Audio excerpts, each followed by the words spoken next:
Dear students, class 12th subject geography part 2 India people and economy अर्थात भारत के लोग और अर्थव्यवस्था, जिसके अंतर्गत आज हम अध्याय नंबर 4 मानव बस्तियां के बारे में जानकारी हासिल करेंगे। मानव बस्ती, अब बस्ती से क्या अभिप्राय है हमारा। मानव बस्ती का अर्थ यह है कि किसी भी प्रकार और आकार के घरों का संकुल अर्थात एक समूह जिनमें मनुष्य रहते हैं। इस उद्देश्य के लिए लोग मकानों और इमारतों का निर्माण करते हैं और अपने आर्थिक पोषण आधार के लिए कुछ क्षेत्र पर स्वामित्व रखते हैं। स्वामित्व का मतलब अपना मालिकाना हक रखते हैं। इसलिए बस्ती की प्रक्रिया में मूल रूप से लोगों के समूहन और उनके संसाधन आधार के रूप में क्षेत्र का आवंटन सम्मिलित होता है। कहने का अभिप्राय ये है कि घरों का एक ऐसा समूह जिसके अंदर मनुष्य वास करता है मानव बस्ती कहलाता है। अब बस्तियां आकार और प्रकार में भिन्न भिन्न हो सकती हैं। उनका साइज़ या आकार एक पल्ली से लेकर महानगर, पल्ली का अभिप्राय एक ढाणी जिसको हम लोग बोलते हैं कि एक ढाणी से लेकर महानगर तक हो सकता है। आकार के साथ बस्तियों के आर्थिक अभिलक्षण और सामाजिक संरचना भी बदल जाती हैं और साथ ही बदल जाते हैं पारिस्थितिकी और प्रौद्योगिकी, यानी वहाँ की जो सिचुएशन और टेक्नोलॉजी है वो भी बदल जाती हैं। बस्तियाँ छोटी और विरल रूप में से लेकर बड़ी और संकुलित अवस्थित हो जाती है, यानी बस्तियाँ ये छोटी छोटी और खुली भी होती हैं और बहुत ज़्यादा बड़ी और भीड़ भाड़ वाले इलाके वाले भी हो सकती हैं।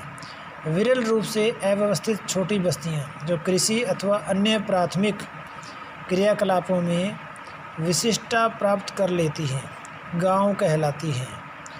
और दूसरी तरफ कम किंतु बड़े अधिवास द्वितीयक और तृतीयक क्रियाकलापों में विशेषकृत होती हैं जो इन्हें नगरीय बस्तियां कहा जाता है। ग्रामीण और नगरीय बस्तियों में आधारभूत अंतर इस प्रकार होते हैं। ग्रामीण बस्तियां अपने जीवन का पोषण अथवा आधारभूत आर्थिक आवश्यकताओं की पूर्ति भूमि आधारित प्राथमिक क्रियाओं से करती है। कहने का अभिप्राय ये है कि ग्रामीण बस्तियां अपने जीवन यापन और अर्थव्यवस्था के लिए कृषि या उसके उत्पादों पर आधारित होती हैं, जबकि नगरीय बस्तियां एक और कच्चे माल के प्रक्रमण और तैयार माल के विनिर्माण तथा दूसरी ओर विभिन्न प्रकार की सेवाओं पर निर्भर करती है।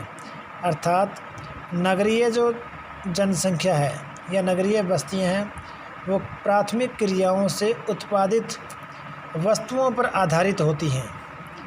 नगर आर्थिक वृद्धि के नोड के रूप में कार्य करते हैं और न केवल नगरवासियों को बल्कि अपने साथ वाली भूमि की ग्रामीण बस्तियों को भी भोजन और कच्चे माल की वस्तुएं और सेवाएं उपलब्ध करवाते हैं। नगरीय और ग्रामीण बस्तियों के बीच प्रकार्यात्मक अंतर संबंध परिवहन और संचार परिपथ के माध्यम से होता है। कहने का भाव ये है कि नगरीय और ग्रामीण जो बस्तियां उनके बीच में मूल संबंध स्थापित करने में हमारी परिवहन सेवाएं और संचार के साधन हैं, उनका एक बहुत बड़ा योगदान होता है।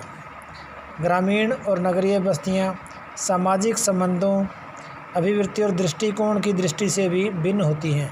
ग्रामीण लोग कम गतिशील होते हैं, इसलिए उनमें सामाजिक संबंध घनिष्ठ होते हैं। दूसरी ओर नगरीय क्षेत्रों में जीवन का ढंग जटिल और तीव्र होता है और सामाजिक संबंध औपचारिक मात्र होते हैं। अब बात करते हैं हम ग्रामीण बस्तियों के प्रकार की, यानी ग्रामीण बस्तियां कितने प्रकार की होती है, इनके बारे में हम विस्तार से चर्चा करेंगे हमारी अगली कक्षा में। धन्यवाद।